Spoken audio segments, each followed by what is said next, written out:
शरीरं सुरूपं तदा वा कलत्रं यसच्चुरुचित्रं धनं मेरुतुल्यं मनश्चेन लग्नं गुरोराङ्घ्रिपद्मे ततत्किं ततत्किं ततत्किं ततत्किं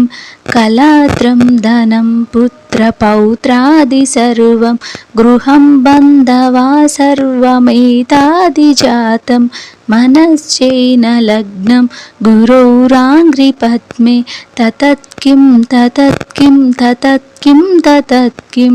षडज्ञादिवेदो मुखे शास्त्रविद्या कवित्वादिगद्यं सुपद्यं करोति मनश्चेन लग्नं गुरोराङ्घ्रिपद्मे ततत्किं ततत्किं ततत्किं ततत्किं विदेशेषु मान्य स्वदेशेषु धन्य सदाचारवृत्तेषु मत्तो न चान्य मनश्चेन लग्नं गुरोराङ्घ्रिपद्मे ततत्किं ततत्किं ततत्किं ततत्किं क्षमामण्डले भूपभूपालवृन्दे सदा सेवितं यस्य पादारविन्दं मनश्चेन लग्नं गुरोराङ्घ्रिपद्मे ततत्किं ततत्किं ततत्किं ततत्किं यशेमो गतं भिक्षुदाना प्रताप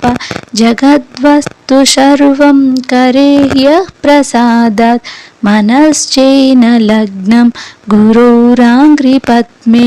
ततत्किं ततत्किं ततत्किं ततत्किं न भोगे न योगे न वा वाजिराजौ न कान्ता मुखेनैव वित्तेषु चित्तं मनश्चेन लग्नं गुरोराङ्घ्रिपद्मे ततत्किं ततत्किं ततत्किं ततत्किम् अरण्येन वासस्य गाहे न कार्येण देहे मनो वर्तते मे त्वनर्गै मनश्चेन लग्नं गुरोराङ्घ्रिपद्मे ततत्किं ततत्किं ततत्किं ततत्किं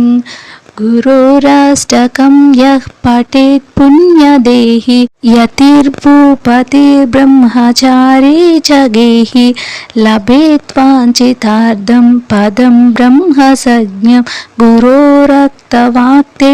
मनो यस्य लग्नं शरीरं सुरूपं तदा वा कलत्रं मनश्चारुचित्रं धनं मेरुतुल्यं मनश्चेन लग्नं गुरोराङ्घ्रिपद्मे ततत्किं ततत्किं ततत्किं ततत्किम्